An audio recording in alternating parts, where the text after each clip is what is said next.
Good morning, students. Welcome to Shalom Education Classes. Let us start with lesson number 3, Cultural Heritage of India's Culture and Architecture, Standard 10 GSEB Board.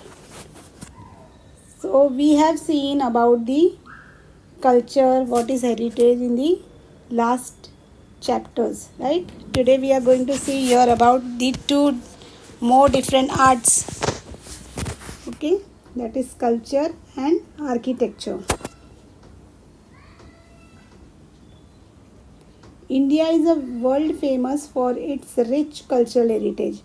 So India एक बहुत ही ज़्यादा famous है all over world में अपने rich cultural heritage के लिए. The art of sculpture and architecture has brought a unique identity to India.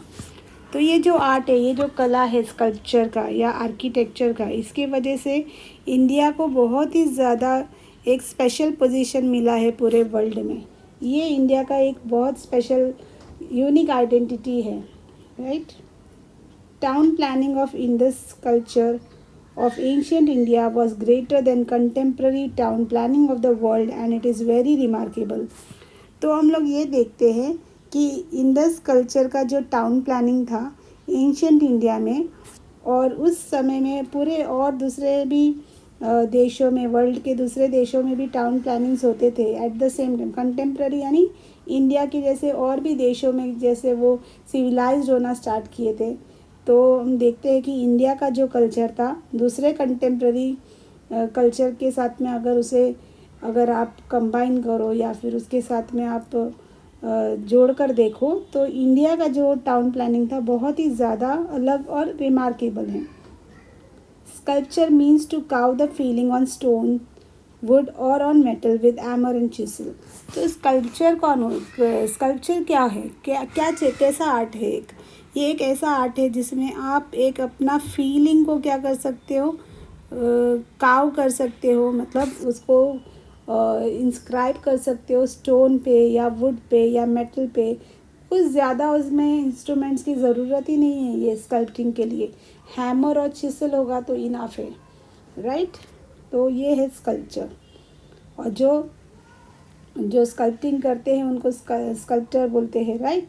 तो sculpture क्या है देखो, let me change the colour. The art of shaping figures और designs with facial expression in round और in relief professionally performed by a sculpture with the help of a chisel and hammer is known as sculpture. तो यहाँ पे हम देखते हैं कि ये एक ऐसा आर्ट है जिसमें हम क्या कर सकते हैं, फिगर्स या डिज़ाइंस बना सकते हैं, फेशियल एक्सप्रेशंस है ना बना सकते हैं. Yes, with the help of चिसल और हैमर, उसे बोलते हैं स्कल्पचर. तो स्कल्पचर की वजह से इंडिया ने बहुत ज़्यादा नाम कमाया है, राइट. ये एक आर्ट बहुत ही ज़्यादा क्या हो चुका है, पॉपुलराइज्ड हो चुका है. Now let us know what is architecture, क्योंकि यही दो आर्ट के ऊपर हमारा ये चैप्टर चलेगा, right. Architecture. Simple meaning of architecture means art of construction. तो सिंपली अगर मैं बोलूँ कि what is architecture, it is a art of construction. The word vastu is used for architecture in Sanskrit language and it is very renowned. तो architecture के लिए Sanskrit language में use करने वाला जो वर्ड है वो है वास्तु, और ये बहुत ही ज़्यादा रिनाउंड है, बहुत ही ज़्यादा क्या बोल सकते हैं आप, रिनाउंड है. In this reference, art of constructing buildings, houses, towns, wells, forts, minarets, temple, mosque and tombs is called architecture. तो इसमें क्या कंस्ट्रक्शन करते हैं, क्या कंस्ट्रक्ट करते हैं, जो भी चीज़ों को कंस्ट्रक्ट करेंगे, जैसे कि बिल्डिंग है, हाउसेस है, या फिर आप मिनारेट्स देख लो, या फोर्ट्स देख लो, या फिर मॉस्क देख लो, टूम्स देख लो, ये सब एक आर्किटेक्चर है. Skill of architect is seen in the art of इस आर्किटेक्चर. तो जो आर्किटेक्चर जो आर्ट है इसको जो बनाने वाले उनको आर्किटेक्ट बोलते हैं, राइट. तो उनका जो स्किल है वो आप उनके आर्किटेक्चर में देख सकते हैं, यानी उनके आर्ट ऑफ कंस्ट्रक्शन में देख सकते हो, राइट. तो this is the two art we are going to see in this chapter. Ancient Indian town planning, right. अभी हमारे जो एंशियंट यानी हमारे पूर्वज जो थे, हमारे जो प्राचीन लोग थे, उन्होंने कैसे टाउन्स बनाए थे? क्या प्लानिंग के साथ बनाए थे? Let us know. India has acquired expertise in the field of town planning. तो इंडिया में ऐसे इतने एक्सपर्टाइज लोग थे जो कि ये जो टाउन प्लानिंग है बहुत अच्छी तरह से उन्होंने किया था। Many such towns have been found out during archaeological excavation work. और ऐसे ही बहुत सारे टाउन्स जो हमारे प्राचीन लोगों ने बनाया था, आज के जो आर्कियोलॉजिस्ट है जब वो एक्सकावेशन का काम करते हैं तो ऐसे बहुत सारे टाउन्स को उन्होंने फाइंड आउट किया है। The towns were divided into 3 sections.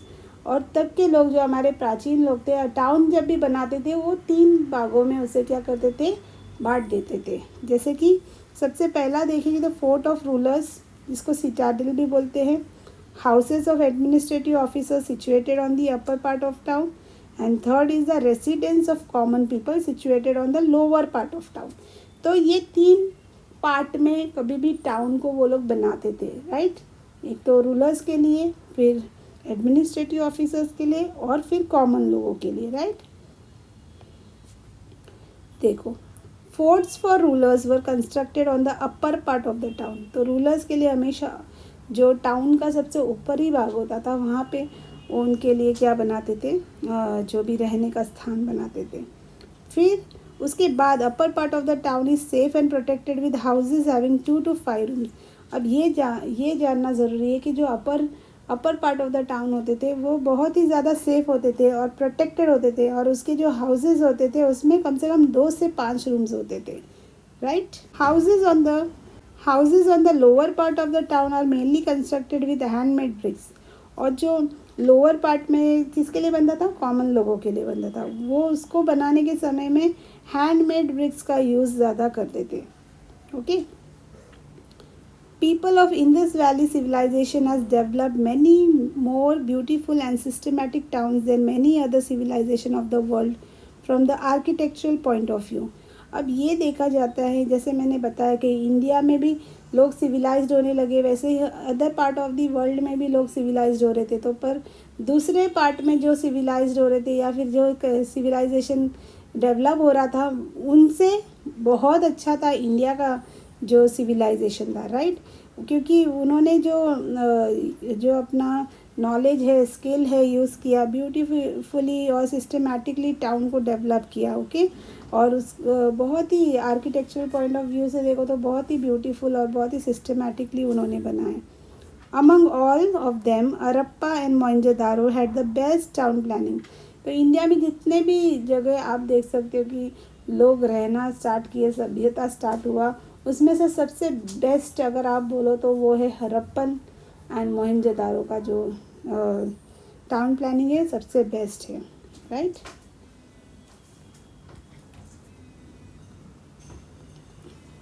Late us know about Mohenjodaro. Mohenjodaro in 1922 archaeologists named Rakhal Das Banerjee and Dayaram Shani found out remains of huge town planning.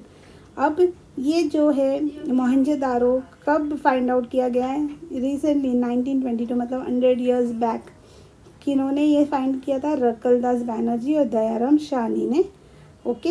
ये ह्यूज टाउन को उन्होंने क्या किया था, एक्सकावेट करने के समय में उन्होंने फाइंड किया था। During excavation work which was being carried out under the guidance of sir John Marshall and colonel Meek in Larkana district now in Pakistan of Mohenjodaro. तो हम लोग देखते हैं कि ये जो मोहनजोदारो का है वो रिमेन्स कब फाइंड आउट किया गया था, 1922। जो रखल दास बैनर्जी और दयाराम शानी किसके गाइडेंस के अंदर वो काम कर रहे थे, sir John Marshall and colonel Meek. और ये जो मिला है लारकन डिस्ट्रिक्ट जो अब पाकिस्तान में है। ओके।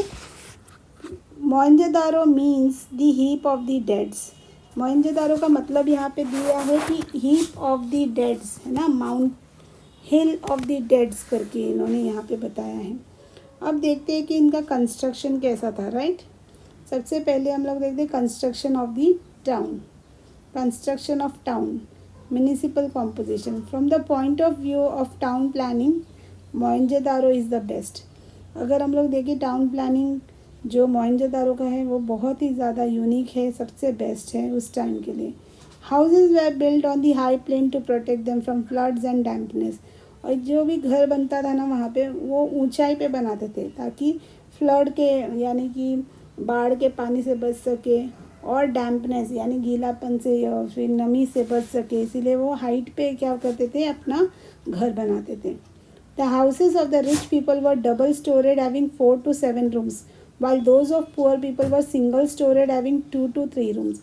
अब डिफरेंसेस देखने के लिए यानी अमीर लोग और गरीब लोगों के जो घर होते थे उसमें डिफरेंसेस कैसे पता चलता था। जो हाउसेस ऑफ रिच पीपल होते थे उनके डबल स्टोरेड होते थे ना, मतलब डुप्लेक्स होते थे और उसमें 5 to 7 रूम्स होते थे। और जो पुअर लोग होते थे, गरीब लोग होते थे, उनके सिंगल स्टोरेड वाले होते थे और 2 से 3 रूम वाले होते थे। और ये जो टाउन बहुत ही ज़्यादा वेल फोर्टिफाइड हुआ करता था, यानी उनके बड़े बड़े वो लोग क्या बनाते थे, वॉल्स बनाते थे ताकि वो प्रोटेक्ट हो सके दूसरों से। The main entrance of the houses open on the side lanes and not on the main roads. कितना अच्छे से देखो उन्होंने बहुत ज़्यादा मतलब थॉटफुली उन्होंने घर बनाया होगा ना, कि जो हाउसेस होते थे उनके एंट्रेंस उन्होंने कभी भी मेन रोड की तरफ नहीं ओपन करते हुए साइड लेन्स में ओपन करते थे, right. Remains of store house, kitchen and bathroom were found in every house. और सारे ही हाउसेस में आप देख सकते हो कि वहाँ पे एक रूम स्टोर हाउस के तरीके से बनाते थे या फिर किचन बनाते थे, वो बाथरूम्स भी बनाते थे। There was proper arrangement of doors and windows to keep the houses airy and ventilated. और हर एक हाउसेस में आप देखो तो उसमें डोर्स और विंडोज़ इतनी अच्छी तरह से उन्होंने मेंटेन रखे थे ताकि वो वेंटिलेटेड रहे वो हाउस, उसमें एयर पास हो सके। ऐसे इस तरह से बहुत ही वेल सोच समझ के उन्होंने उसको क्या वो जो टाउन है उसके हाउसेस को वो कंस्ट्रक्ट करते थे। नेक्स्ट हम लोग देखेंगे तो रोड्स है। Okay, roads very important. Roads are the main feature of this town planning. अब रोड्स मतलब इधर पे इतने अच्छे से उन्होंने बनाया था कि ये एक मेन फीचर बन चुका है। The roads were 9.7 metre wide. कितने वाइड बनाते थे roads? 9.75 metre wide. The small link roads cross the major one at right angles. और जितने भी छोटे स्मॉल रोड्स होते थे, मतलब स्ट्रीट रोड्स होते थे, वो ऐसे कंस्ट्रक्ट करते थे कि मेन रोड के साथ में जब वो मिलते थे तो वो राइट एंगल फॉर्म करते थे। The roads were wide enough for number of vehicle to pass at a time.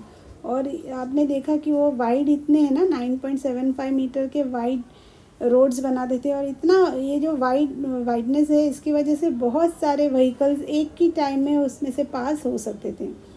पिट्स on the road suggest that there might have been lamp post. और जो रोड्स होते थे उसके साइड्स में पिट्स, गड्ढे दिखे, जो हमें ये सजेस्ट करता है, ये हमें बताता है कि शायद उस पिट्स में वो लोग क्या लगाते थे, स्ट्रीट लैम्प या फिर लैम्प पोस्ट लगाते थे ताकि रात में उनको वो उजाला दे सके। Roads of towns were straight main roads without any turns. और जो रोड्स है टाउन के वो स्ट्रेट मेन रोड्स के साथ में होते थे ताकि उसमें ना टर्न हो ना कुछ हो। This was constructed consider to be a speciality of ancient time. तो ये बहुत ही एक इम्पॉर्टेंट यूनिक फीचर है उस टाइम के रोड्स के। There were 2 main roads. और ऐसे 2 मेन रोड्स होते थे। One was going from north to south and the other was going from east to west. तो चारों ही डायरेक्शन को समझते हुए क्या किए, 2 मेन रोड कंस्ट्रक्ट किए, from north to south and from east to west. और ये दोनों ही जब एक दूसरे को मिलते थे और वो क्या कौन सा एंगल फॉर्म करते थे, right angle. Late us know about the drainage system. मतलब ड्रेनेज सिस्टम भी है तो मतलब बहुत ही ज़्यादा वेल प्लान था ना उनका। Town planning was really well plan. Drainage system is a unique feature of this town planning. Such a drainage system was found nowhere except the island of Crete in the Mediterranean Sea। मतलब जो India में जो drainage system था, इसके अलावा island of crate जो Mediterranean सी के पास था, वहाँ पे आप देख सकते थे उस टाइम में ऐसे drainage system. This system was built to drain dirty water out from the town. और ये ड्रेनेज सिस्टम काम इस तरह से यूज़फुल होता था कि जितने भी डर्टी वाटर्स है वो क्या कर सके, टाउन में से बाहर निकाल दिया करें। Each and every house at a cesspit, जैसे हमारे हाउसेस में भी आप लोग देख सकते हो ड्रेनेज लाइन होना बहुत ज़्यादा ज़रूरी है, ताकि जो भी डर्टी वाटर है या जो भी हम लोग पानी यूज़ करते हैं वो क्या हो जाए, ड्रेन आउट हो जाए। This planned, systematic and efficient drainage system clearly proves that they were very careful about their health and hygiene. तो ये हमें सजेस्ट करता है कि अगर ड्रेनेज सिस्टम था उस समय में और इतने वेल वे से वो बनाए थे कि वो बहुत ज़्यादा जागरूक थे कि उनका हेल्थ भी और हेल्थ बहुत अच्छा रहे और हाइजीन मेंटेन कर सके, है ना, स्वच्छता को वो बरकरार रख सके, इसके लिए उन्होंने ये ड्रेनेज सिस्टम बनाए थे। Next is public bath. और huge bath was excavated at Mohenjodaro. Mohenjodaro को जब वो आर्कियोलॉजिस्ट एक्सकावेट कर रहे थे, मतलब जब उसे एक्सप्लोर कर रहे थे, तो उनको उनके नज़र में ह्यूज बाथ यानी एक ये पब्लिक बाथ भी उनको दिखाई दिया। अभी ये क्या है, there was an arrangement to put fresh water in and dirty water out. और वो जो बात जो एरिया है उसमें पानी, अच्छा पानी जाना और उसमें से गंदा पानी रिलीज़ होने के लिए भी ऐसा जगह उन्होंने क्या किया था, बना के रखा था। There might have been facility for hot water and small rooms for changing the clothes. और ये भी देखा गया है कि वहाँ पे गर्म पानी भी मतलब इन कर सकते हैं, ऐसा सिस्टम रखा था। और उसी के साइड में अगर उसमें नहाते हैं तो लेडीज़ लोग के लिए कपड़े चेंज करने के लिए चेंजिंग रूम भी है वहाँ पे, ऐसा मुमकिन है। This public baths might have been used on festivals and religious ceremony. और ये जो पब्लिक बात है, ऑब्वियसली जब कोई सेरेमनी या फिर कोई फेस्टिवल है या फिर कोई ओकेजन है उस टाइम में शायद यूज़ किए हो सकते हैं, लोग ज़्यादा नंबर्स में आ जाते होंगे, तो ऑब्वियसली ये सारी चीज़ों का जो अरेंजमेंट्स है ये होना ज़रूरी है, राइट।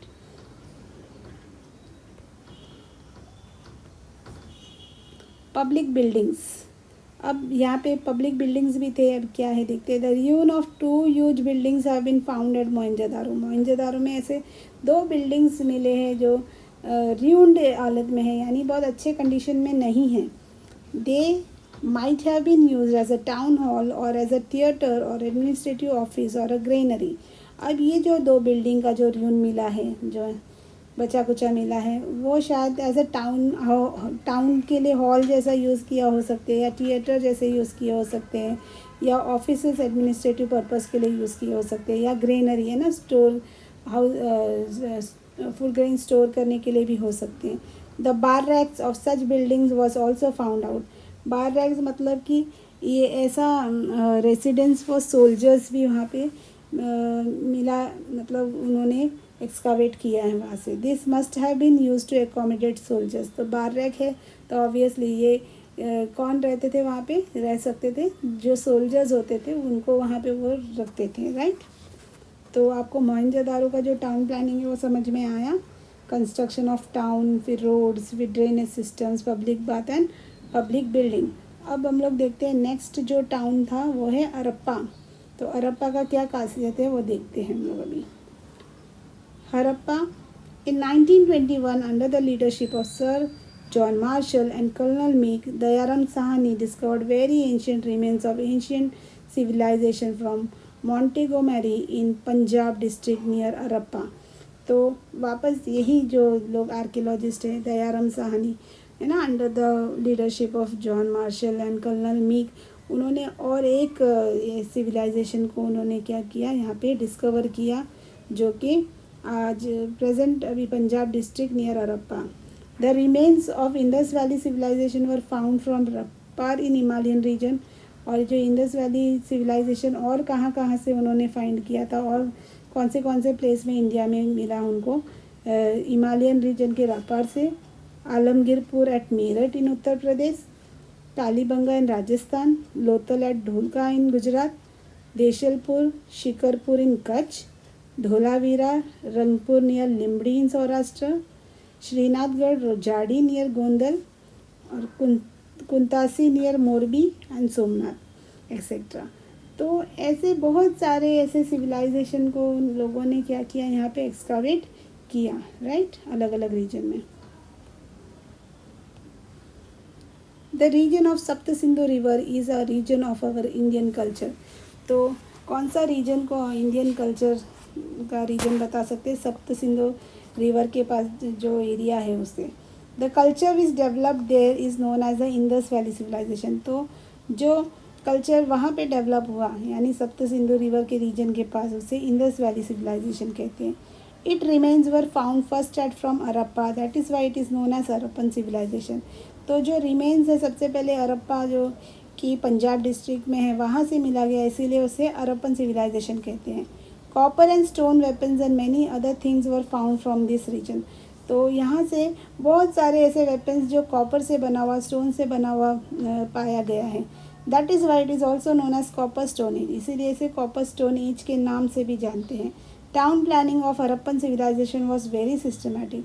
जैसे कि मोहनजोदारो का था वैसे ही हड़प्पन सिविलाइजेशन भी बहुत ही ज़्यादा systematic. It granaries and forts were remarkable. जो भी उनके ग्रेनरीज थे, फोर्ट्स थे, बहुत ही ज़्यादा मतलब यूनिक थे। People of that age were fond of wearing ornaments and such remains have been found. तो वहाँ के जो लोग हैं वो ऑर्नामेंट्स भी पहनने के शौकीन थे।